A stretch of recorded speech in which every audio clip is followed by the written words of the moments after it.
La libre antenne. C'est du lundi au vendredi de 20h à 21h. Les meilleures interviews de Phil sur Radio People. Nos invités racontent leur vie, leur passion, leur combat et Phil leur donne le temps pour le dire. La libre antenne, c'est sur Radio People et c'est pour en savoir toujours plus sur la vraie vie de nos invités. Bonjour, je suis Anna Valenza, l'auteur du livre Les épines d'une rose et je suis à la libre antenne de Radio People. Bonjour Yana. Bonjour Philippe. Bienvenue au studio Radio People. Merci beaucoup. Ça va? Un peu stressé, je te sens là. Oui. C'est vrai? Oui, un peu stressé, un peu le trac. Pourquoi stressé? Parce que moi je t'ai vu avec un micro, sur Facebook, tu as publié devant des gens, raconter son histoire, prendre un micro, parler devant un public. Tu as un peu l'habitude quand même, ou bien? Oui, mais pas comme ça. Bon, surtout quand tu as l'animateur en face, le journaliste en face, c'est pas la même chose quand on témoigne justement en public ou on parle sur Facebook. Ça change quelque chose? Je veux dire, d'être devant les gens et puis qu'il y ait beaucoup de personnes et puis tout d'un coup, à tête comme ça, c'est plus intimidant? Comment ça se passe? Oui, c'est plus intimidant. Comment ça se passe?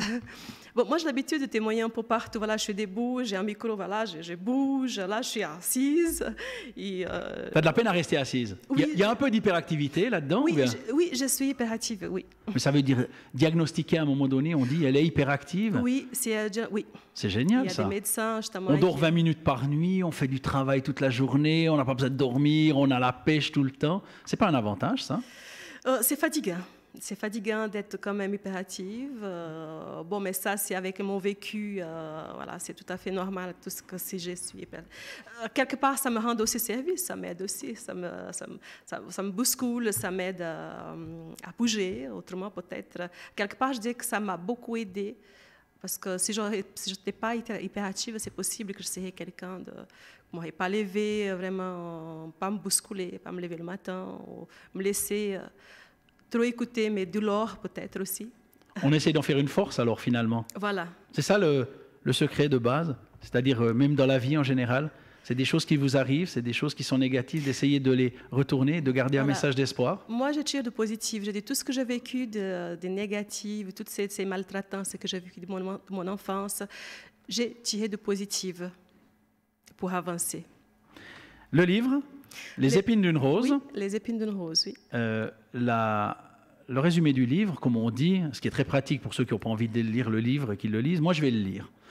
Donc Yana a toujours vécu la vie que les autres lui imposaient, humiliée, méprisée, violée. Elle est livrée à elle-même depuis toute petite pour se nourrir, se vêtir, se loger, se soigner et même apprendre à lire et à écrire. À 20 ans, elle quitte son pays, le Brésil, espérant être aimée et pouvoir construire une famille comme elle en a toujours rêvé. Malheureusement pour Yana, le cauchemar a continué. Yana nous dit « Je ne comprends pas comment certaines personnes peuvent commettre de telles cruautés envers autrui. » Mais j'espère que ce livre va donner de l'espoir aux personnes qui n'ont plus la force de chercher cette lumière à l'intérieur d'elles-mêmes. Ce livre est indispensable parce qu'il prouve que la résilience est plus forte que la violence et la souffrance. Qui est Claire Solène? C'est ma meilleure amie qui m'aide beaucoup, qui est très courageuse justement d'être là dans mes parcours. Qu'est-ce qu'elle a fait pour toi dans ce livre? Parce qu'on a l'impression que tu as écrit ce livre seul, c'était un premier, tout ça. Qu'est-ce qu'elle a été? Parce qu'il y a son nom devant, vous étiez les deux et tout. Alors, c'est moi qui l'ai demandé parce que j'avais le choix au départ. J'avais aussi un écrivain qui avait accepté aussi d'écrire mon histoire. J'avais aussi... parce qu'au départ, c'était justement l'idée d'un psychologue en m'écoutant. Elle a dit oui, mais pourquoi pas? On pouvait écrire ton histoire. Mais j'ai voulu choisir la personne voilà, que je me sentais bien à l'aise pour parler de mon vécu, de mon histoire. Je dis voilà, c'est mieux que ce soit un ami, proche, surtout qu'on parle aussi des viols, de toutes sortes de maltraitances. Je voulais que ce soit un ami que je vois souvent, justement, qui me connaît. Bien. Comment vous avez travaillé ensemble? Elle est sur l'ordinateur, toi tu lui parles, elle écrit. C'était quoi l'organisation du travail pour ce livre? Au départ, j'ai commencé à enregistrer. Elle écrivait et moi j'ai corrigé. Je formulais avec elle. Je disais voilà, c'est pas comme ça. Oui, c'est comme ça. Alors c'était un travail en équipe. C'était très difficile d'écrire ce livre parce que, pour elle aussi, parce qu'il y a des moments qui c'était tellement difficile pour elle qu'il fallait qu'elle prenne du temps. Et il y a un moment donné, elle disait non, je ne peux pas, c'est tellement dur, je ne peux pas continuer. Et moi, il fallait que je prenne la force pour dire oui, on va réussir, on est déjà là, on va réussir, on a déjà écrit 10 pages, 15 pages, on va réussir. Et après, à un moment donné, j'ai arrêté d'enregistrer, alors j'ai commencé à écrire. J'ai écrivé, alors elle a corrigé, justement, on mettait en propre.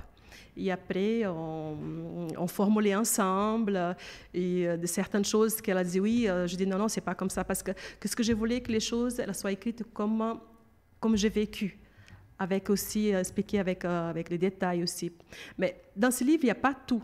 Je dirais que dans ce livre, il y a 60% de mon vécu parce qu'à cette époque, je n'étais pas prête à tout dire, à tout écrire parce que déjà, j'avais de la peine à comprendre tout ce qui était en train de se passer. C'était, comment on appelle ça, pas une remise en question, un réveil. C'est comme si on était morte pendant plus de 40 ans. Et tout d'un coup, on se réveille. En écrivant, je me rends compte, je dis, mais j'ai vécu ça et ça et ça. C'était impressionnant parce qu'en même temps, c'était très, très douloureux. De me rendre compte que tout ce que les gens m'ont dit pendant des années et des années, tous ceux qui m'ont blessé, qui m'ont fait du mal physiquement, psychologiquement, et bien non, voilà, c'est pas de ma faute, j'ai pas mérité ça.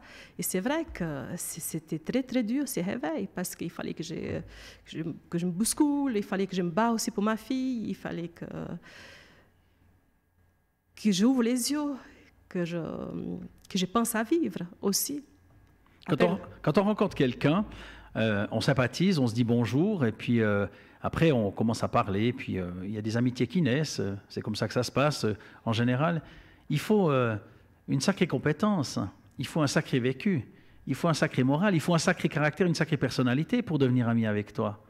Parce que quand on te rencontre, tu es très souriante, tu es très sympathique, on entre facilement en contact avec toi, tu es communicante.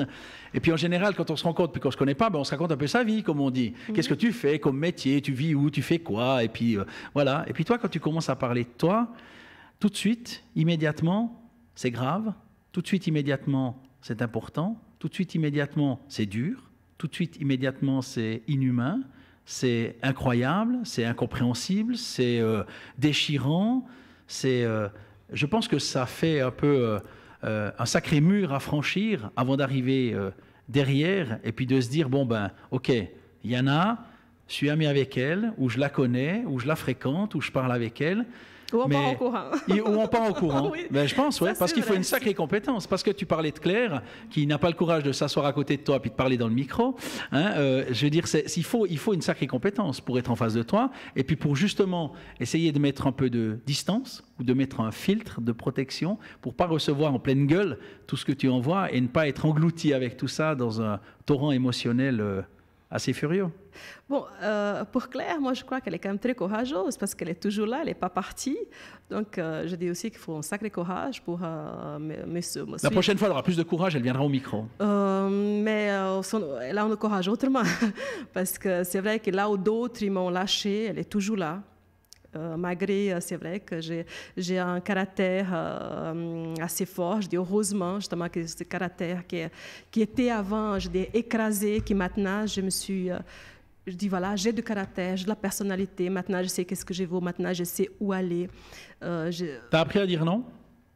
J'ai appris à dire non, mais toujours en apprentissage. Mais il y a encore du progrès à faire, il y a encore quelque chose, voilà. C'est pas encore tout ça. On apprend tous les jours. C'est ça qui est beau dans la vie. La vie, c'est un apprentissage. Voilà. Qu'est-ce qui fait que tu n'es pas morte? Qu'est-ce qui fait que ça t'a pas tué, tout ça? Moi, je dirais que c'est un miracle déjà. C'est un miracle parce qu'avec tout ce que j'ai traversé, je devais être plus depuis longtemps, je devais être pas lucide du tout. Parce que, comment expliquer? J'avais une mère qui a jamais désiré des enfants. Quand elle a su qu'elle était enceinte de moi, elle a pris tous les médicaments pour avorter. Et malgré ça, je l'ai tenue tête. Je suis toujours là. une fois que je suis née, elle m'a fait justement payer très cher le prix justement d'être née, juste à mutiler des rasoirs. Elle m'a vendu déjà enfant dans la prostitution, pour d'autres personnes, pour faire la prostitution, pour l'amener de l'argent. Elle m'a fermé les cadenas, elle m'a empêché de manger. J'étais vraiment détestée. Je dis toujours, avant d'être née, j'étais détestée. Et ça durait ça jusqu'à l'âge de mes 12 ans. J'ai connu toutes sortes de tortures psychiques, psychologiques. Par exemple, le soir, qu'à la rentrée, dès qu'elle me voyait, elle était fâchée. Et parfois, dès que je voyais que la poignée de la porte bougeait, j'ai tout de suite rentré, me couché par terre ou chercher une table pour me cacher. Et parfois, il y avait, si c'était le soir, qu'il n'y avait pas la lumière, elle a essayé de me chercher avec les pieds, me donner des coups de pied. Ça a toujours été comme ça, dans l'extrême violence. Et plus tard, j'ai connu aussi d'autres maltraitances avec d'autres personnes aussi. Des personnes qui m'ont battue, des personnes qui m'ont enfermée, d'autres personnes aussi qui m'ont vendue, voilà. Le schéma se répercute et se reproduit sans cesse. Voilà. On reproduit ces schémas. Ça veut dire quoi? Ça veut dire qu'à un moment donné, malheureusement, on ne t'apprend pas à te défendre, tu n'as pas d'armes, donc tu retrouves... La reproduction de ce schéma se fait parce que, finalement, tu ne sais pas te défendre, tu ne sais pas te battre, tu n'as pas d'armes, donc tu tombes sur des personnes qui sont méchantes et au lieu de partir ou de fuir, toi, tu n'as envie que d'une chose, c'est finalement qu'on t'aime, qu'on te respecte et puis qu'on soit gentil avec toi, sauf que ça ne se produit jamais. Tu sais, j'ai vécu dans la maltraitance pendant 44 ans. Parce qu'à 20 ans, j'ai connu mon ex-mari. Et lui aussi, il a continué cette maltraitance parce que lui, il savait toute ma vie, tout ce qui s'est passé avant. Parce qu'au début, je suis ça après avoir quitté la maison, hein, que c'était vraiment prémédité, que lui, toutes ces enquêtes qu'il avait fait avant, c'était pour savoir si j'étais seule, si j'avais des gens autour. Ça, c'est typique justement de la personne qui cherche une victime, quelqu'un pour maltraiter, pour jouer avec. Tu parles de ton ex-mari? Oui. Il vient d'où? Il est suisse. Voilà. Ça, il faut le dire quand même. Oui, il est suisse. Parce que là, on part un peu du Brésil, on est au Brésil, mais il faut dire qu'il est plutôt suisse et valaisan. Oui, il est suisse, oui. Il est valaisan, oui. Mais c'est difficile quand je dis, voilà, il est suisse, des gens ils disent, mais c'est pas possible, en Suisse, ça peut pas arriver, ça. Je dis, oui, ça peut arriver. Et souvent, ils vont chercher certains, je dis pas, c'est pas tous les Suisses pareils, c'est pas tous les Valaisans pareils, attention. C'est juste que j'étais choisie, j'étais la proie idéale parce que j'étais déjà en dépendance affective. Tout ce qui s'est passé avant, déjà, tous ceux qui m'ont fait de mal m'ont toujours dit, voilà, tu as mérité, c'est de ta faute. Donc, quand c'est tout ce que tu entends, tu crois vraiment que c'est de ta faute. C'est pour ça que je parle de lavage du cerveau. Et après, ces personnes, justement, qui aiment bien garder les autres sous l'emprise, qui aiment bien les manipuler, alors les personnes qui ont vécu une telle enfance, une enfance, une adolescence assez difficile que ça, c'est la proie idéale de ces personnes. Comment ça se fait qu'on te maltraite pendant 44 ans? Comment ça se fait qu'à un moment donné, il n'y a pas un ami? Il n'y a pas quelqu'un, il n'y a pas quelqu'un qui, j'ai envie de dire, ressent assez de sentiments, de compassion, de pitié, d'amour, peu importe, mais n'importe quel mot là-dedans, mais quelqu'un qui fait quelque chose pour toi, quelqu'un qui a envie de t'aider, quelqu'un qui te sort de là, quelqu'un qui dit non, c'est pas possible, c'est plus possible. Pourquoi ça dure 44 ans? Tu sais, j'ai rencontré des personnes qui avaient peur, justement. Ils avaient peur de s'y mêler, ils avaient peur de savoir plus. Je dis, voilà, il y a certains, ils disent, voilà, c'est difficile. Qu'est-ce que tu as essayé de parler? J'ai essayé de parler, mais certains disent, mais tu sais, toi, tu es ici en Suisse, tu étais bien. Toi, tu es marié, le meilleur parti qu'il y a ici. Tu parles de quoi? Tu es un peu bizarre. Alors, ils nous prennent pour bizarres, certains, parce qu'ils disent, voilà, ici en Suisse, ça ne peut pas arriver, tu n'es pas maltraité. Et mon mari, derrière, à cette époque, il était derrière, il disait, mais tu sais, si tu parles, la personne va te croire ici. Parce que si je suis suisse, ici, j'ai une bonne famille, ici, j'ai eu l'éducation, toi, tu n'as pas. Et les autres, si tu parles les autres, ils vont te prendre pour une folle. D'abord, tu es folle. Tu as vu tout ce que tu as vécu. Donc, tu ne sais pas qu'est-ce que c'est bon pour toi. C'est moi qui dois décider. C'est moi qui est là pour toi. C'est moi qui dois t'éduquer. Ça, j'ai eu ça pendant des années. Et après, quand j'ai des enfants, c'était encore pire, ça a empiré. Mais j'ai fait des signes pour certaines personnes dans son entourage. Des appels au secours? Oui, des appels au secours. Mais il y a certains qui m'ont dit, mais il a raison, elle a des problèmes. Mais je n'avais pas d'autres moyens parce qu'il était toujours là, il était toujours en train de regarder mes faits et gestes. Et je savais très bien après, si lui voyait tout, qu'est-ce qui allait se passer avec moi à la maison. Parce que c'était une torture au quotidien, des insultes. Par exemple, qu'est-ce que lui, il adorait me répéter. Il disait, tu vois, heureusement que j'ai la télé, tellement que tu es bête. Si je n'avais pas la télé, j'aurais rien appris dans la vie parce que toi, tu ne m'apprends rien et toi, tu es la pire chose qui est arrivée dans ma vie. Toutes ces choses-là, j'entendais de matin au soir. Et après, quand mes enfants sont nés, ils se servaient justement en disant, voilà, toi, tu es la pire mère qu'il y a au monde. Ces enfants, ils n'ont pas de chance de t'avoir comme mère. Donc, il y avait toutes sortes de dénigrations, des humiliations du matin au soir. Déjà, quand tu as eu ces bagages, des maltraitances avant, qui n'avaient pas le droit d'exister, qui à quelque part t'étais déjà effacée, je disais même que j'étais morte. J'étais morte. Et dans mon mariage, pour survivre ce mariage, j'ai dû m'effacer. Je dis, voilà, faire un deuil d'une partie de moi aussi, en disant voilà, que tout était de ma faute si le mariage ne marchait pas. Je dis que j'étais la seule à me battre pour un mariage qui, lui, il détruisait. Et ça, j'ai compris après. Parce que pour lui, c'était un jour. C'était un jour, comme une fois, je me rappelle, une fois, j'ai commencé, je dis, mais qu'est-ce qui se passe? C'est pas normal. J'ai commencé à m'énerver. Et lui, il a dit, tu vois, là, c'est pas bien.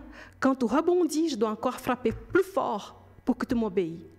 Et après, il se servait des médicaments, il fallait que je sois docile. Parce qu'au début, quand je suis arrivée ici, j'étais enfermée presque 2 ans. Je pouvais sortir, oui, seulement avec lui, avec des gens qu'il choisissait, lui. Comme il disait, voilà, mais après, il me disait, tu sors avec, tu vas boire un café avec cette personne-là, mais juste pour te dire que tout ce que tu vas dire à cette personne, elle ne va pas te croire. Parce que, comme tu sais, c'est mes amis, ils croient en moi, pas en toi, et toi, tu n'es rien ici. Et ça, c'était tout le temps. Alors, après, quand ça a commencé à faire du bruit, justement, là, il m'a décidé de marier. Et après, il m'a mis dans son entreprise pour travailler gratuitement. J'étais déclarée, oui, mais je ne touchais rien. Et après, avec la naissance de mes enfants, c'était encore pire. Bon, ma première fille, elle est décédée. Moi, je travaillais pour lui jusqu'au mon dernier jour de grossesse, de matin au soir. Et si je ne travaillais pas, il disait tout le temps, mais tu es fainéante. Tu es ici en Suisse, tu dois m'apporter. Et après, quand c'était devant ses amis, devant sa famille, c'était quelqu'un de très gentil. Par exemple, tous les dimanches, on allait à la messe. Je devais donner la main, montrer aux gens qu'on était vraiment un couple parfait. Et lui, il parlait, les gens disaient « Ah, mais c'est bien, elle a de la chance, il est gentil. » On peut le donner, le ciel, en l'écoutant, tellement qu'il est gentil.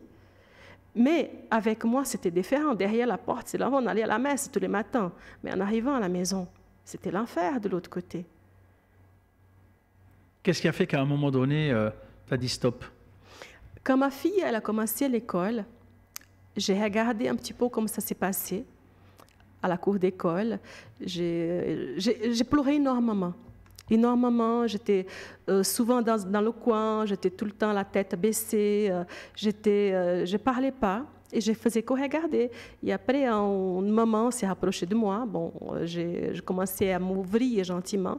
Maman s'est rapprochée de moi, elle a expliqué un petit peu. J'ai posé des questions, je dis, ah bon, c'est ton mari?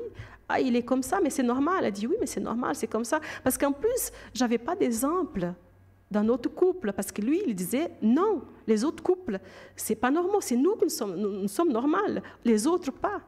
Alors, tout vient d'ailleurs, déjà que tu as eu toutes ces maltraitances que tu as vécues pendant ton enfance, depuis des X années.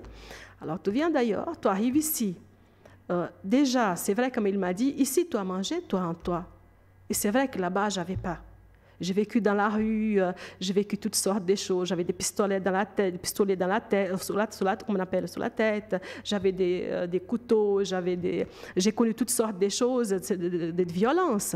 Et quand tu arrives ici, c'est vrai, tu te dis waouh, c'est le paradis, c'est calme, c'est magnifique. Et après, ça commence, le piège, ça commence gentiment. Alors tu vois, tu es là, tu as vu comme il s'y sert. Tout ce que tu n'as pas eu avant. Il dit, tu vois ici, toi, tout. Alors maintenant, tu m'obéis.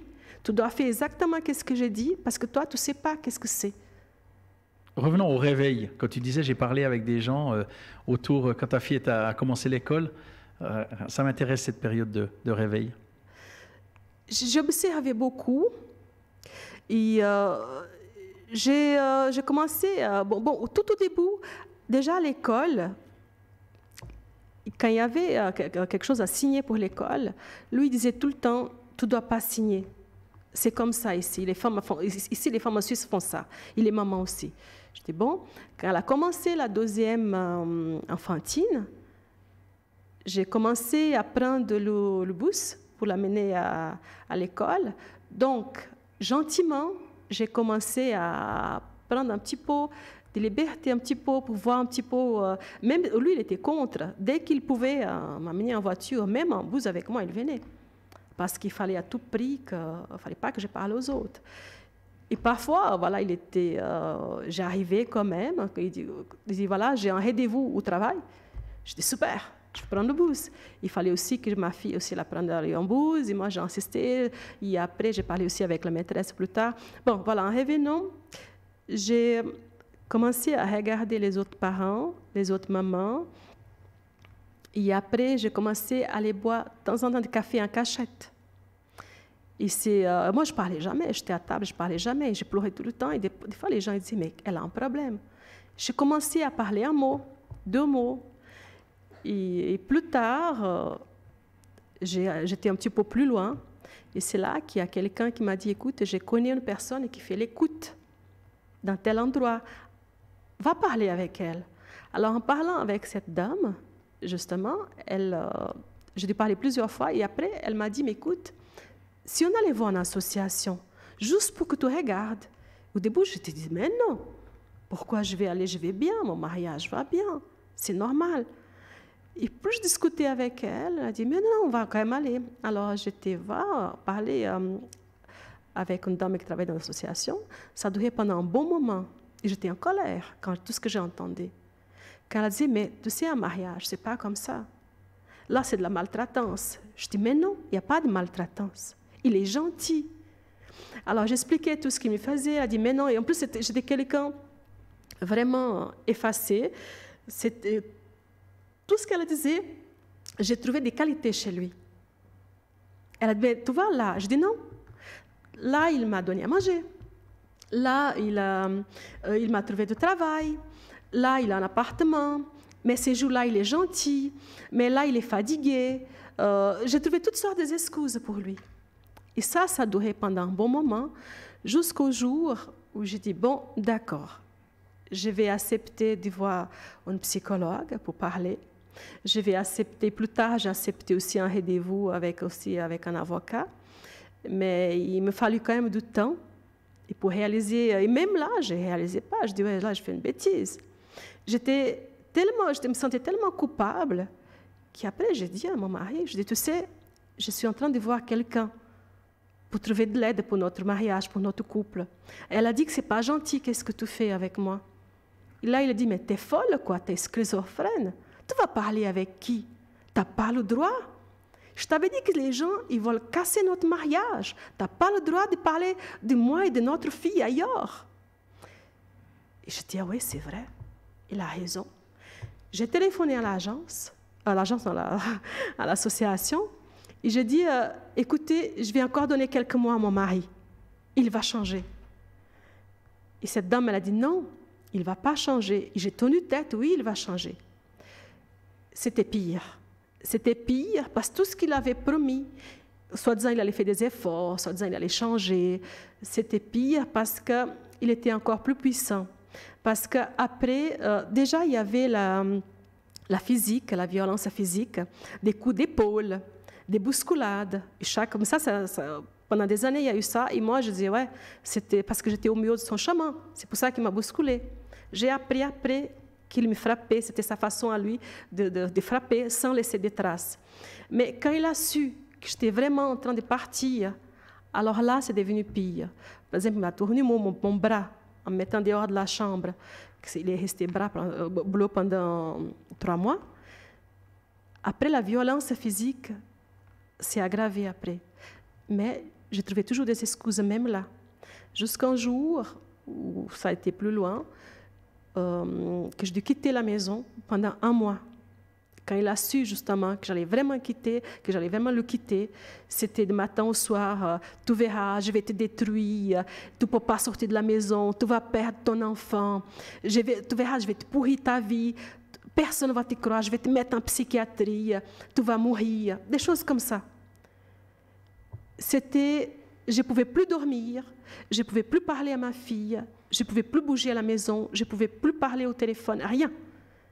Il était là tout le temps, tout le temps. Alors, je dû quitter la maison d'urgence. Justement, avec Claire Solène aussi, que c'était ces jours-là, elle m'a aidé aussi avec un psychologue et quelqu'un de l'association, d'autres personnes aussi, pour que je puisse quitter très vite la maison. J'avais, au nord. Il fallait tout de suite, ma fille était à l'école. Et après, je laissais un petit billet, voilà, je suis tel et tel endroit avec ma fille. Et, il y avait des policiers qui étaient au courant. Il y avait aussi l'avocat qui était aussi derrière. Et lui, il a continué la manipulation. Il y a eu comment on appelle ça, intimidation au kidnapping vers l'enfant. Et après, il y a eu une grande manipulation aussi envers la protection de l'enfance, qui lui disait, ben, vous voyez, même après, ça a continué. Et même une fois que j'ai passé justement devant les juges, ça a continué. Une fois que j'étais séparée, il y avait l'association qui a pris de recul en disant, voilà, notre budget a explosé, voilà, on a fait notre travail, notre budget a explosé. Pas qu'ils m'ont lâché, ça s'est passé comme ça.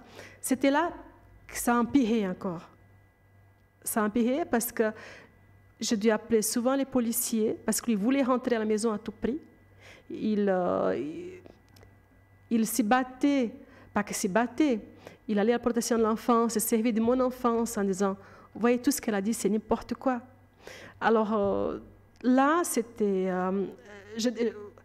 plus tard, j'ai compris justement que certains professionnels, ils sont démunis en face à certaines situations. Ils sont démunis parce qu'il y a un tel degré de manipulation d'auteur qu'ils n'arrivent pas à voir vraiment comment à protéger un peu plus la victime et l'enfant qui est en otage là-dedans.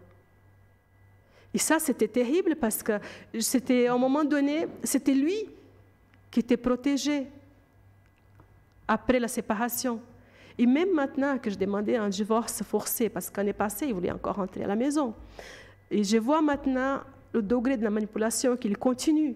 Et j'attends toujours le divorce. Et lui, il sert tout ce qu'il peut. Avant, c'était à l'enfant, servir de l'enfant. Après, quand c'était plus l'enfant, c'était une histoire d'une voiture qui moi-même, je n'avais pas de permis de voiture. Il a réussi à mettre tout à mon nom en disant c'est ma femme, donc c'est normal. D'un côté, il y avait des juges qui disaient oui, mais vous devez enlever la voiture de son nom parce qu'elle n'a pas. Et de l'autre côté, il ne faisait pas. Et quand j'ai réussi à faire, alors lui, il a appelé son avocat. Vous voyez, c'est pas normal. Cette voiture, elle a levé la plaque, elle n'a pas le droit. Parce que c'était une confusion, une manipulation. C'était terrible. Il y avait même des policiers qui étaient confus, ils étaient perdus. Parce que d'un côté, ils m'entendent. C'est vrai que c'était quand j'avais parlé des fois avec une colère, parce que je n'étais pas entendue. Et eux, ils regardaient seulement cette colère. Au lieu de regarder la souffrance et qu'est-ce qu'il y avait à l'intérieur, pourquoi j'étais comme ça. Et lui, il arrivait à côté. Mon mari, il arrivait à côté, il était calme, il était zen, il avait les mots justes pour dire. Donc, lui, il était entendu. Alors, après, ma fille, elle a parlé avec l'apport aussi. Elle était pas entendue souvent, parce qu'après, lui, il disait, voilà, c'est à cause de la mère que la fille, elle a dit ça. C'est à cause de la mère. Même maintenant, ça continue. Et j'ai dû me battre après aussi pour la garde de ma fille. Parce que c'est comme je répète toujours, des fois ils disent les gens, une fois que c'est séparé, c'est bon. Non, ça dépend qu'est-ce qu'on a vécu, c'est pire parce qu'à un moment donné, on se retrouve toute seule. Parce que les autres qui étaient à un moment donné là pour nous aider, ils partent, ils disent ok, c'est bon. Ça dépend qu'est-ce qu'on a vécu, la manipulation, j'appelle ça la perverse, c'est pire. C'est là qu'il devient plus fort parce qu'on est toute seule de nouveau, parce qu'il nous faut du temps aussi. Il a ton numéro de portable, ton mari, ton ex-mari, futur ex-mari. Il a ton numéro de portable? Oui, il a mon numéro de portable. Ça veut dire que si là, dans 2 minutes, il a envie de t'envoyer un message en te traitant de tous les noms et des plus extrêmes, tu vas recevoir le message, donc il n'est pas bloqué dans ton téléphone, tu vas recevoir le message, tu vas lire le message, tu vas peut-être le détruire ou répondre, j'en sais rien, mais non, je réponds plus. Tu as laissé l'accès.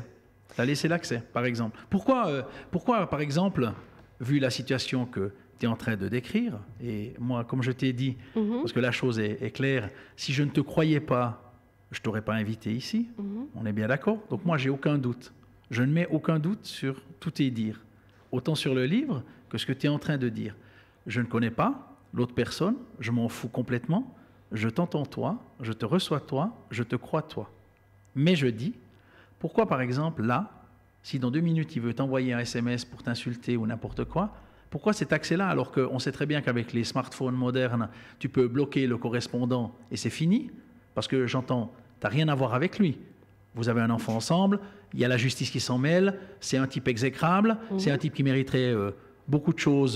Je ne vais pas formuler des mots ici parce que je ne suis pas ni ton défenseur, ni un avocat, je ne vais pas faire de la violence verbale gratuite, peu importe. Pourquoi tu laisses encore ça? Par exemple, juste ce truc-là, moi j'aimerais comprendre, parce que j'entends bien, ça fait à peu près 30 minutes que tu m'expliques des choses et des choses et des choses et des choses et des choses et des choses qui s'enchaînent. Ça ne s'arrête jamais. Ah ok, non, c'est à part ok. Tu m'expliques aussi que ce n'est pas simplement vivre des choses, subir des choses, mais que tu as crié au secours, que tu fais intervenir la justice, que tu parles à la police, qu'il y a tout le monde qui s'en mêle. Aujourd'hui, on est en 2018, dans ton histoire, tu n'es pas seul avec un mari qui t'a isolé dans une cave. Tu es sorti de là. Il y a plein de gens qui sont au courant et tout. Pourquoi tu laisses le truc le plus, j'ai envie de dire le plus basique, le téléphone? Pourquoi tu laisses ce mec-là avoir la capacité de t'envoyer un message, que tu le reçoives, que tu le lises, même si ça s'arrête là et que tu deletes, j'ai bien compris. Mais j'entends pourquoi? Pourquoi ça? Tu sais, j'ai appris aussi à ne pas répondre, à ne pas... Si je lis, ça ne me fait plus rien maintenant, parce que je sais, parce que j'ai pris conscience qui il est et pourquoi il fait ça. Donc ça, et même si je bloque le téléphone, lui va toujours trouver un autre moyen de m'approcher. Ça va continuer. Si je bloque, j'ai dû changer la serrure, j'ai dû changer aussi la clé de boîte aux lettres, il a toujours trouvé d'autres moyens. Comme maintenant, il vient de trouver un autre moyen de se servir de l'ancien appartement que je viens de le quitter. Parce que vous aviez un baillot de nom et puis que lui ne veut pas... Alors maintenant, il fait des chantages. Justement, je me retrouve avec 2 appartements maintenant. Oui, bien sûr. Ouais. Et lui, il fait des chantages. Mais tous les moyens, oui. Tous les moyens sont bons. Bien sûr, j'ai compris. Alors, pourquoi celui que tu peux maîtriser, c'est-à-dire ton téléphone? Parce que moi, je voudrais comprendre un truc. Tu me diras, qu'est-ce qui fait chier avec ce téléphone, là, puis de machin? Non. Moi, j'ai ton numéro de portable, puisqu'on s'est échangé des messages. Si maintenant je me mets à t'insulter, comme ça, gratuitement, tu repars d'ici de l'interview et je t'envoie une insulte. Tu vas faire quoi? Tu vas pas commencer de me parler pendant 150 ans et puis tout. Tu me bloques, on n'entend plus parler. Et moi, j'ai ton numéro de portable, mais je suis bloqué. Je peux plus rien faire. Du smartphone. Attends. Je ne peux plus rien te faire. Très bien. Tu as réglé le problème, je m'excuse comme ça. On est d'accord. Et je pense que tu l'as déjà fait. Je pense qu'il y a déjà des personnes et tout. Moi, je reçois des messages sur mon téléphone. Des fois, c'est des call centers et tout. On bloque et ça disparaît.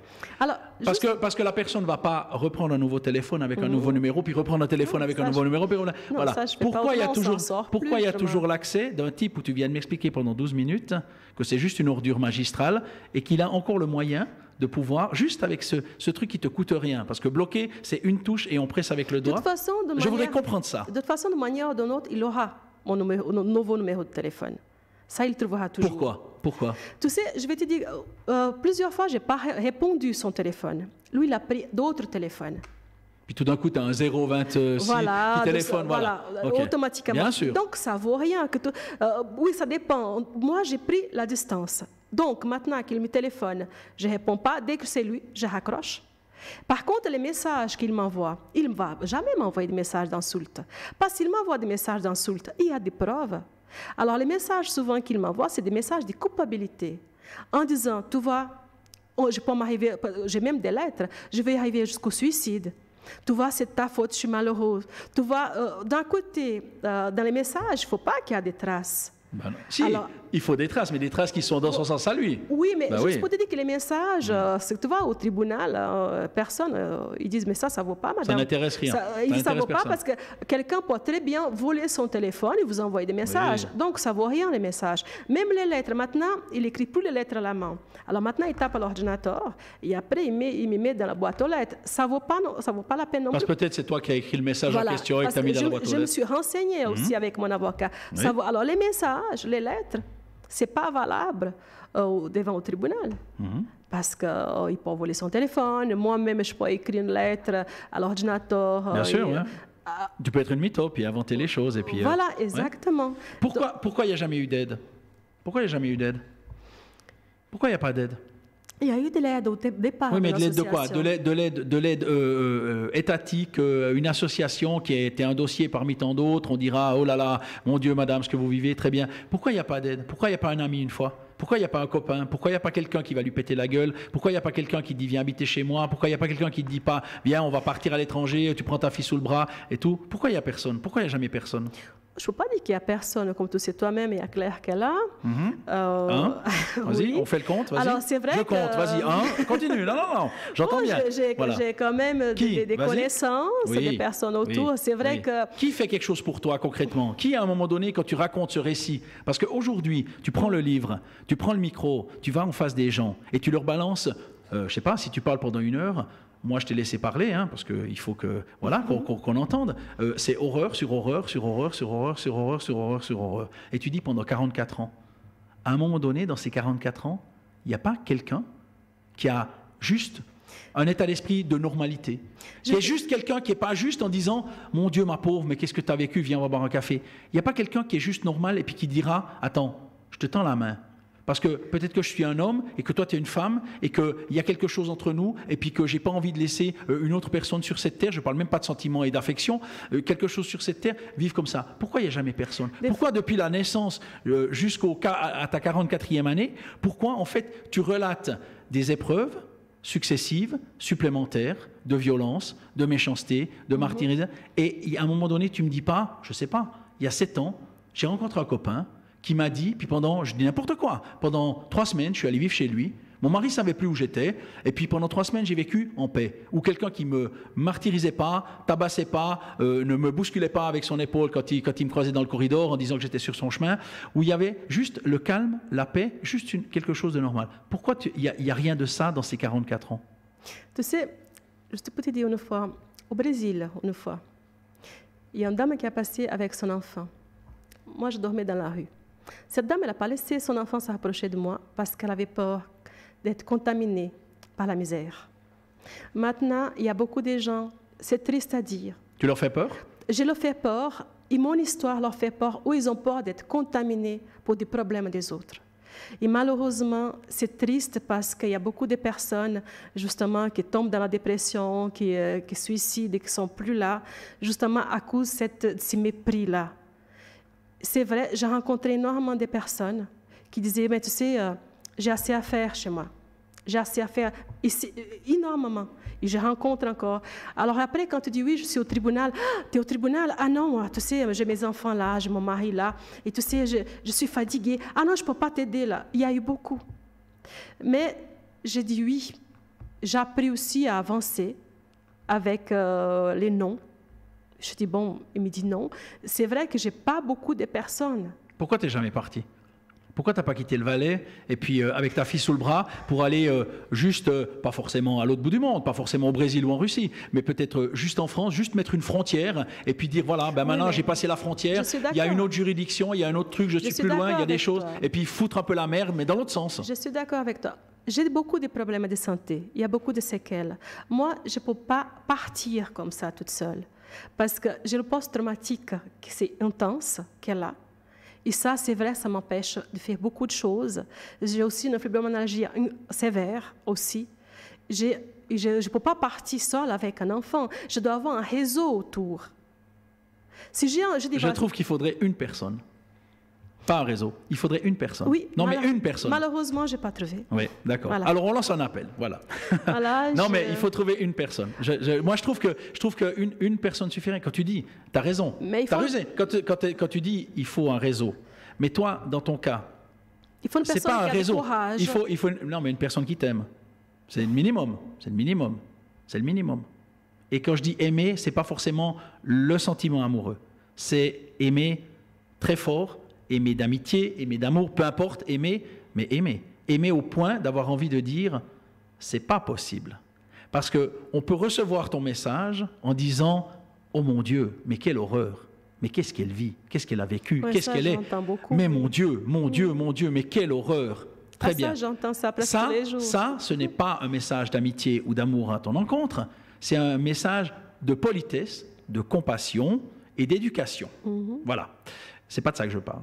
Je dis, il n'y a pas sur cette terre quelqu'un que tu croises sur ton chemin, une fois, n'importe où, qui a envie d'être plus que ça, d'être plus que ce sentiment-là. Il n'y a pas une fois quelque chose, quelqu'un, ou peut-être que tu n'as pas accepté, ou j'en sais rien. Ça n'existe pas, ça? Tu sais, j'ai un médecin qui me dit que je dois quitter le Valais. Lui-même, il a dit, il y a tellement de choses qui s'est passées ici. Et lui, ici, il est fort, il se sent puissant. Il est aussi protégé. Quelque part, il est plus écouté encore que moi. Mais comme il m'a dit, mais il faut à tout prix trouver quelqu'un pour que tu dois partir d'ici, pas rester ici. J'ai lancé l'appel, aidez-moi parce que c'est vrai, j'ai besoin de quitter ici, mais pour le moment, je n'ai pas eu des personnes. Voilà, on vient, on t'aide, on trouve un travail là, on t'amène pour ta santé. On parle de concret et pas de théorie. Ouais. Alors voilà, j'ai des mots. Mais les mots, ça dépend de ce que tu es en train de vivre. À un moment donné, les mots, ça te sert à plus rien. Bien sûr. Parce que maintenant, c'est les actes qui comptent. Je suis tellement arrivée dans un tel degré, tout ce qui s'est passé autour de moi, que les mots maintenant, ils m'aident plus, c'est les actes qu'il me faut. Qui va m'aider, moi et ma fille, c'est les actes. Aidez-moi, ma fille, maintenant aussi avec les soucis aussi que j'ai, aussi avec mon association, c'est les actes qu'il faut. Parce que les mots, c'est magnifique, les mots, oui, mais bon, il y a un moment donné que ça ne te sert à plus rien. 44 ans d'horreur sur cette terre. Tu es toujours là. Ça, c'est incroyable. Ça, c'est miraculeux. Et dans miraculeux, il y a Dieu.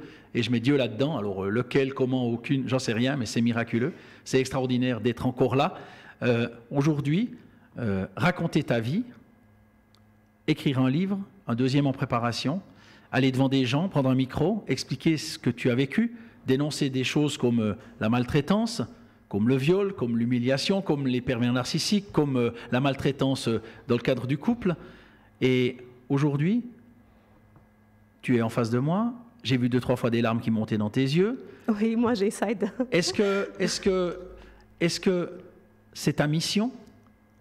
Est-ce que c'est obligatoire? Est-ce que tu ne pourrais pas simplement, là je vais être un peu dur, simplement vivre ton histoire et ta vie pour toi et essayer de t'en sortir du mieux possible sans vouloir le mettre sur la place publique? Parce que de ressasser ça tout le temps, de te retrouver dans une nouvelle salle, dans un nouveau contexte, face à un nouveau micro et de recommencer à reparler tout le temps de ça, j'ai l'impression que ça te fait toujours du mal. Quand tu as dit, avant, en parlant de l'exemple du SMS et de ton ex-mari, tu as dit, mais moi maintenant, j'ai pris de la distance, j'ai de la force, je reçois le truc, ça ne me fait plus rien. J'ai l'impression que de parler de ton récit, déjà, tu n'en es pas vraiment sorti puisque tes problèmes ne sont pas réglés, mais je veux dire, ça fait partie... Non, c'est toujours là, malheureusement. C'est pas réglé. Donc, toi, simplement, aujourd'hui, Peut-être demain, dans une semaine, dans 15 jours, tu vas te retrouver de nouveau face à 5, 10, 20, 30, 50 personnes. Tu vas prendre un micro, tu vas reparler de ton enfance, tu vas reparler de ta maman, tu vas reparler du contexte, tu vas reparler de la prostitution, tu vas reparler des viols, tu vas reparler de tout ça. Chaque fois, pourquoi? Tu sais, je dis, c'est pas pour rien que je suis toujours en vie. Donc, il y avait quelque chose à faire. C'est pas par hasard. Je dis, rien n'arrive par hasard. Si je suis toujours vivante, malgré tout ce que j'ai vécu, que je suis encore lucide, c'est pas pour rien. Donc, c'est pour ça que je témoigne aujourd'hui, pour aider d'autres personnes, pour pas qu'ils passent par là où j'ai passé.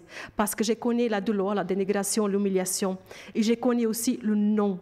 Ça veut dire c'est lui qui te dit non, je ne peux pas t'aider. C'est lui qui te dit non, j'ai peur d'être contaminé pour tes problèmes. Je dis non dans ma famille. Alors voilà pourquoi je témoigne aujourd'hui, voilà pourquoi j'ai mis mon histoire, ma vie en devant, en public, pour aider les gens.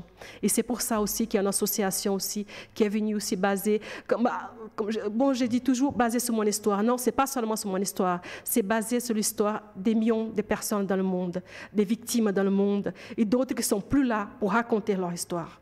Donc, je parle aussi au nom des personnes qui ne sont plus là aussi. Parce que si elles avaient la même chose... D'un côté, ils disent, voilà, toi, tu as de la malchance. Moi, je dis que j'ai quand même de la chance parce que je suis toujours vivante. Et d'autres ne sont plus là.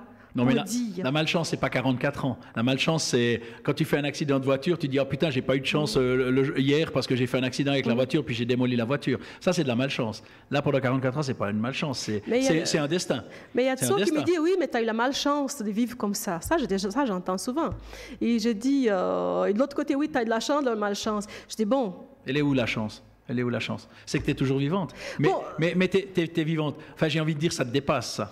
Bon, je peux dire... C'est pas possible d'être vivante avec tout ça. Ouais. Je dis, voilà, je suis vivante à quel prix? J'ai plein de problèmes de santé, je dois me battre avec mes problèmes de santé.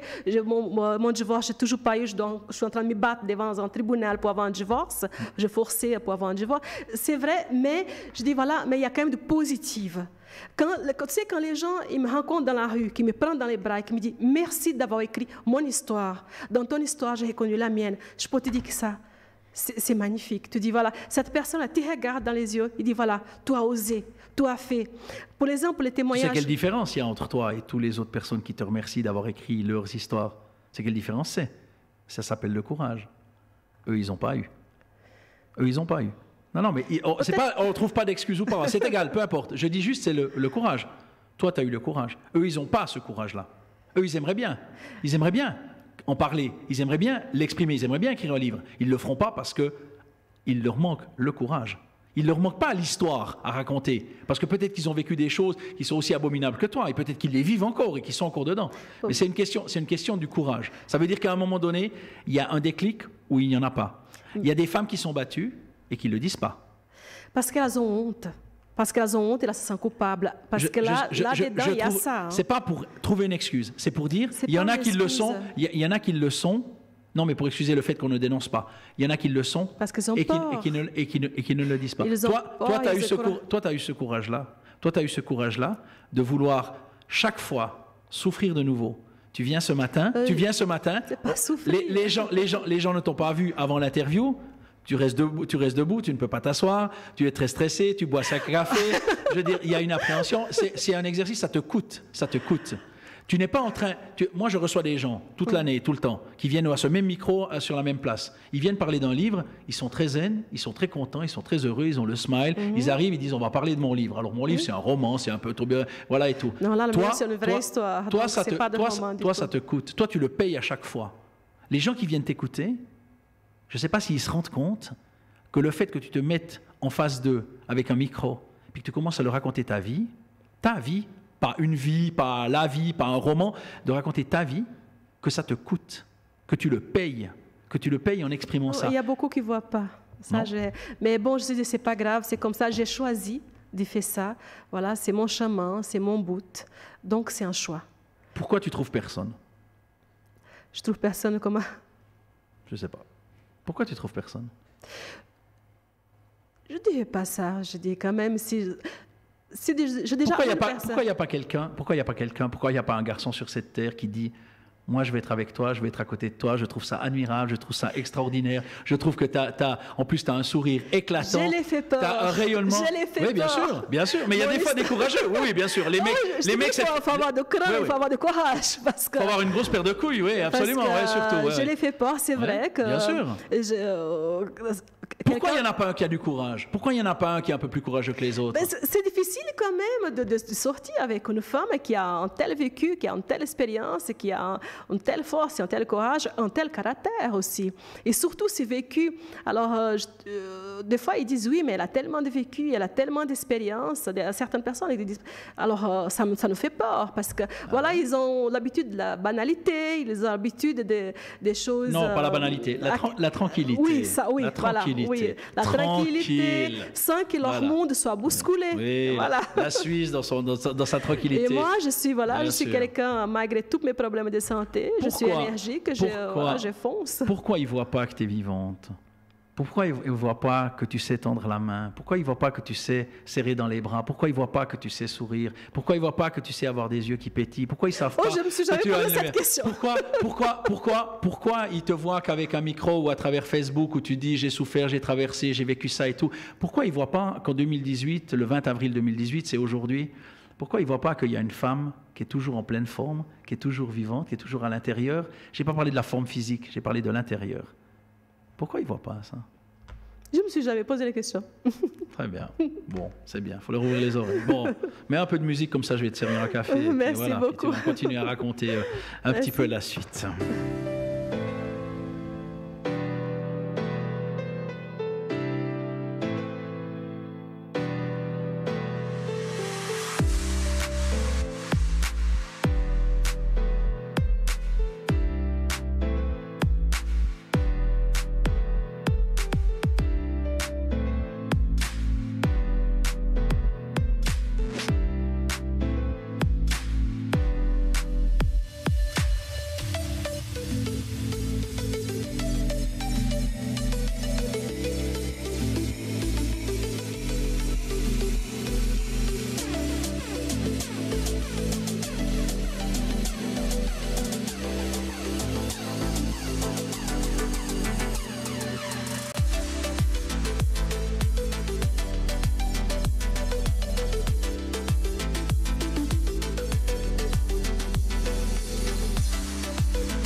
Elle s'appelle Yana Valenza, son livre « Les épines d'une rose » aux éditions à la carte. C'est quoi les éditions à la carte? C'est valaisan, ça, de nouveau. Hein? Oui. Hein? Oui. J'étais sûr. Où est-ce qu'on peut se procurer ce livre que tout le monde a envie de lire, envie de voir, envie de dévorer en se disant « Mon Dieu, quelle horreur !» Attends, je vais le montrer à la caméra, là. Yep. Où est-ce qu'on peut se procurer ce livre? Il y a plusieurs librairies en Valais. Alors, dans mon quartier, à côté de la boulangerie, à côté de l'épicerie, où ça? Il y a la Lézose. Avant, il y avait Payot. Maintenant, ils ont enlevé parce que, soi-disant, ça n'intéressait pas beaucoup de monde. Ah, t'en vendais pas 100 000 par jour, donc c'était pas très intéressant. Voilà, et c'est vrai qu'en histoire comme ça fait plutôt peur qu'autre chose. Donc, des fois, certains disent on préfère les romans parce qu'on ne sait pas si c'est vrai ou pas. Mais bon. Il fallait l'écrire. C'était important. C'était important pour toi. Et il faut écrire aussi le deuxième. Alors, le deuxième, il y a deux qui est sorti. Parce qu'il y a celui-ci, il y a aussi La rose ouvre ses ailes. J'ai réussi à mettre un petit peu quelques passages de ma vie en poème. J'ai appris... C'est toi la rose? C'est toi la rose? La rose aux épines. C'est toi? Oui, il y a des épines. Il y a des épines. Tu vois que tu es romantique aussi, tu vois? Alors, hein? Non, j'adore les roses rouges. Alors, voilà. Appel à tous les garçons. Ce beau sourire, offrez des roses rouges, voilà. Doucement. Ouais. Bon, offrir des roses, j'ai dit. Voilà, bon. Commence par des roses. Commence par des roses? Commence par quoi? Oui, par des roses, c'est bien. Pas après un petit café. Allez, hop. Pas le respect. Voilà, exactement, très bien. Bon, des roses, elle aime les roses, c'est formidable. Bon, ce livre, tu l'écris, très bien. Tu l'édites, très bien. Et puis après, tu le prends avec toi, puis tu essayes de prendre ton téléphone et puis d'appeler des gens pour dire j'aimerais vous raconter une histoire, la mienne, j'aimerais venir en parler et tout. Comment ça se reçoit? Mais pas dans le cercle familial, pas dans le cercle valaisan, pas dans les amis de ton futur ex-mari. Bref, comment ça se reçoit, ça? Comment ça se perçoit? Est-ce que ça t'étonne? Est-ce que ça te surprend? Est-ce que les gens s'enfuient en se levant, en fermant les yeux et en bouchant les oreilles? Est-ce que ça te déçoit? C'est quoi un peu le sentiment que tu as eu avec ça? Le début, c'était très difficile. Tout au début, quand le livre est sorti, c'était très difficile de voir les personnes lire mon histoire. Je disais, mais je les voyais lire comme s'ils lisaient un journal. Et je dis, mais j'ai vécu tellement de choses terribles, c'était tellement dur d'écrire. Mais après, j'ai pris du recul, je dis, mais tu as choisi d'écrire ton histoire, tu dois aussi accepter aussi la façon comme les personnes lisent, tu dois accepter que certains croient, d'autres pas, mais je dis voilà, c'est moi qui ai vécu, c'est mon vécu, donc je sais par où j'ai passé. C'est lui qui croit ou qui ne croit pas, maintenant j'ai pris la distance, je dis voilà, ils ont le droit. Ou ils croient pas, c'est comme ça. C'est quoi le message aujourd'hui en 2018? C'est-à-dire qu'en lisant ton livre ou en venant t'écouter quand tu donnes une conférence, la personne qui vivrait aussi des choses difficiles dans sa vie mais qui n'a pas eu le courage de faire aucune démarche et tout, quel est ton message là? Donner d'espoir, donner de courage pour qu'ils puissent dire, voilà, c'est pas de ma faute, j'ose maintenant demander de l'aide. Parce qu'il y a beaucoup de personnes qui disent oui, mais c'est pas possible, j'ai vécu ça, je vais me suicider. Je suis toujours là malgré tout ce que j'ai vécu, malgré tout ce que je passe encore, je suis toujours là. Donc, on peut. On peut, mais il faut aussi, surtout, oser parler, oser demander de l'aide et surtout enlever cette peur comme je l'appelle ça nous paralyse. Parce que la peur, ça nous empêche de vivre, la peur, ça nous empêche de se battre, la peur, ça nous empêche aussi d'aider. Qu'est-ce que tu peux faire, toi? C'est-à-dire, en ayant vécu tout ce que tu as vécu, si quelqu'un en face de toi va te raconter sa vie, qui pour elle est terrible et qui pour toi, ce sera peut-être être 1/100 de ce que tu as vécu toi parce que c'était vraiment dans l'extrême, mais disons que la personne qui est dans son truc, pour elle, c'est énorme. Quelle est la manière dont tu peux l'aider? Parce qu'en général, tu es au téléphone, soit par message, soit par téléphone. Oui, je sais souvent. Concrètement, oui, ça je sais bien, oui, je sais bien. Je t'ai dit, pose le téléphone 1 demi-heure par jour. Ouais, ça te fera bien. Ouais, tu n'y arriveras jamais, mais ça te fera du bien. Il faut que j'essaye. Oui, il faut essayer. Tu verras, quand tu auras le garçon qui sera venu offrir les roses, il va te poser le téléphone 1 demi-heure. Bon, tu viendras m'en parler de ça. Très bien, oui. Simplement, aider, mais comment? Déjà, il faut beaucoup d'écoute. énormément d'écoute pour la personne. Oui, mais l'écoute, c'est pas l'action. Oui, mais Mais ça commence par ça? Au début, ça commence par là. Parce que si on n'écoute pas la personne, on ne peut pas l'aider, trouver déjà de positif chez la personne. Moi, je l'écoute, la personne, parce que souvent, la personne qui a vécu des choses terribles, qui est maltraitée aussi dans le couple, il va dire toujours ça va mal, mais c'est ma faute. Alors, tu écoutes. Et après, je te dis mais ta vie, tu as fait quoi? Je pose des questions. Qu'est-ce qu'elle a fait le quotidien? Qu'est-ce qu'elle a fait avec ses enfants? Automatiquement, il y aura de positives qu'elle avait déjà oubliées. Parce qu'elle se trouve nulle. Parce qu'elle n'a plus de confiance en elle. Parce qu'elle se sent effacée. Elle va voir seulement le bon côté de celui qui l'a fait de mal. Donc, j'essaie de revenir sur elle en disant, tu vois, tu as fait ça. C'est magnifique. Donc, tu vois que tu peux. Donc, tu vois que tu n'es pas nul. Ah, tu as amené ton enfant là. Comme tu es là, tu n'es pas bien, tu as amené. Tu vois, ça c'est bien. Ça, donc, tu es courageuse. Donc, tu peux faire un peu plus pour toi. Tu dois aussi, pas seulement voir.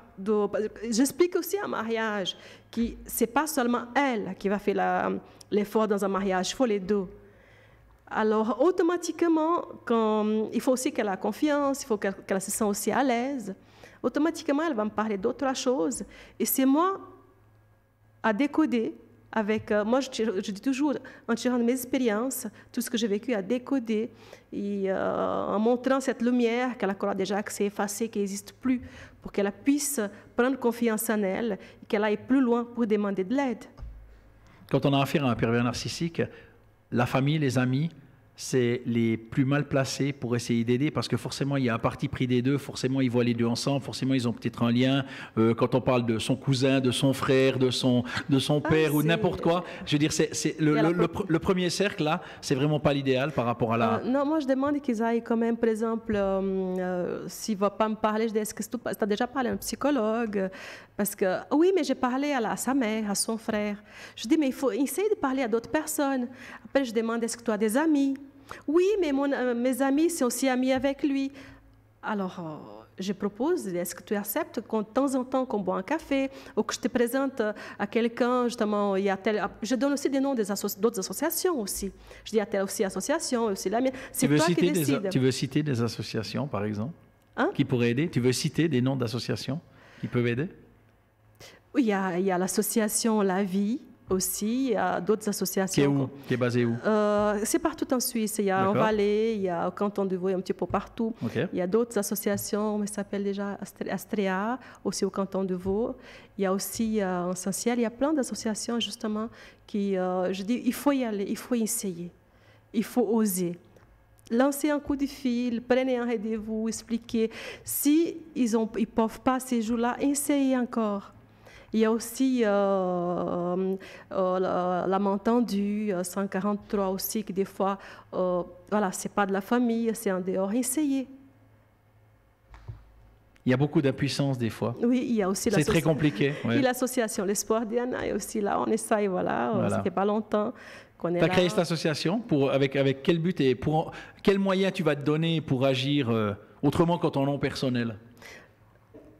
Alors, bon, comme je t'ai dit, c'est une association qui s'est basée sur mon vécu. Donc, j'utilise mes expériences, tout ce que j'ai eu pour que je puisse mieux aider les victimes aussi. Nous avons un petit réseau, nous avons un avocat, on travaille bénévolement. Voilà, c'est une association non lucrative de maltraitance domestique. Je dis, j'ai tellement eu de choses que, je dis, de cette histoire, il fallait aussi qu'il y ait quelque chose d'autre de positif, encore plus grand.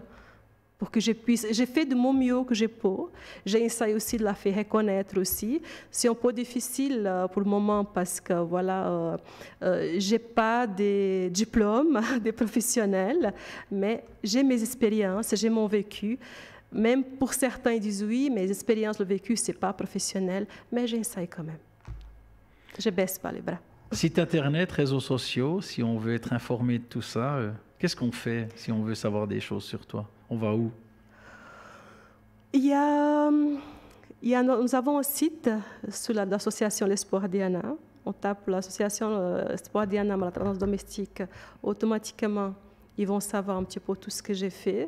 Mes témoignages, il y a aussi une chaîne YouTube. Sous quel nom? Voilà. Yana Valença. Y-A-N-A-V-A-L-E-N-C-A. Il y a aussi Facebook. Je suis un peu partout dans les réseaux sociaux. J'ai fait des témoignages un peu partout. Il y a pas mal aussi des articles aussi qui étaient publiés sur moi. Je suis souvent aussi à la ligne de cœur. Tu as été quand la semaine passée ou bien? Oui, j'ai déjà été. Oui, ouais. J'étais la semaine passée. Tu es allé sur place ou tu étais par téléphone? Par téléphone. Ouais. On est passé aussi 2 fois. Qu'est-ce qu'il a dit, Jean-Marc Richard? Ah, c'est quelqu'un vraiment de formidable. Lui, il a beaucoup de patience, il a beaucoup de cœur. C'est vrai que pour lui, c'est incroyable.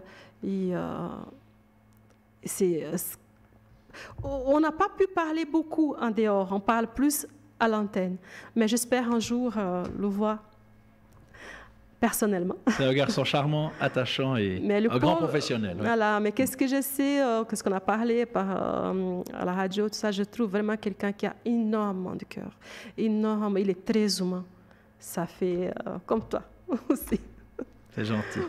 Le livre s'appelle Les épines d'une rose, Yana Valença et Claire Solène, aux éditions à la carte. Allez sur Internet et puis vous allez trouver la référence. Puis si on veut l'acheter, il n'y a pas à travers le site, non, il n'y a rien, on ne peut pas. Oui, non, on peut pas, non. Ils peuvent aussi commander à travers, parce que Claire Solène, elle envoie un peu à gauche et à droite, en Belgique, au Canada. Il est jusqu'en Alsace maintenant. Alors comment on fait si on veut le commander? Voilà, comment on fait? On s'adresse à qui alors? À toi? Oui, à moi ou à Claire Solène. Alors là, ils trouvent sur le site, nous sommes là. Il y a aussi sur Facebook aussi, ils peuvent commander directement aussi. S'ils me trouvent sur Facebook, Messagère, je suis toujours là. Et quand le troisième, puisque c'est le troisième, alors, il sera écrit, il va sortir quand à peu près? Alors, il y a un troisième qui va sortir déjà cette année, mais là, c'est un troisième des poèmes. Le quatrième, c'est la suite, Les épines de nos roses, que ça va être pour l'année prochaine. Il y a des témoignages de victimes de 4 coins du monde. Il y a aussi la suite de mon histoire, plus d'autres témoignages, d'autres victimes qui ont accepté justement de venir dans le livre pour raconter leur vécu. C'est une façon aussi à elles de se faire entendre, qu'elles n'ont pas été entendues, de se faire entendre aussi à l'intérieur de la suite du livre Les épines de nos roses pour 2019, en tout cas fin 2019, j'espère. Très bien. Tu reviendras nous en parler. Puisque plaisir. Maintenant, tu sais où c'est. Avec plaisir. J'étais tellement bien accueillie. Alors, je crois que je vais m'abonner chez toi. Exactement, oui. Ça va me coûter alors, café, mais tu peux venir, il n'y a pas de problème. Ah oui, alors tu prépares les cafés. Là, non, c'est bien, oui. Par jour. Tu as bien raison. Merci Yana.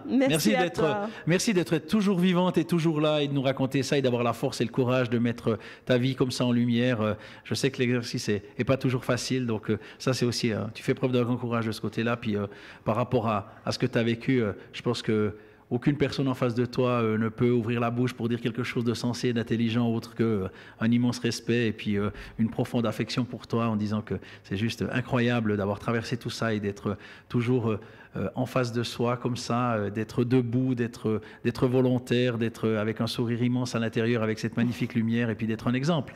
Un exemple sur le plan humain, un exemple et un modèle parce qu'il y a des gens qui ont 2-3 petits bobos dans leur vie et qui ont l'impression que leur vie est foutue et puis qu'ils ont des problèmes insurmontables parce qu'ils ont 2-3 factures qu'ils n'arrivent pas à payer, choses comme ça. Ouvrez un peu votre cerveau, votre esprit et vos yeux et puis regardez un peu plus loin avec le bout de votre nez et puis vous verrez qu'il y a des gens qui savent ce que ça s'appelle lutter pour être sur cette terre, lutter pour vivre sa vie, pour continuer sa vie et puis avoir l'envie en plus de s'occuper des autres et d'avoir une oreille et une écoute attentive vis-à-vis des autres. Tu es juste une femme admirable, jeune fille. Merci beaucoup. Merci à toi. À bientôt. Bonne continuation. Merci beaucoup.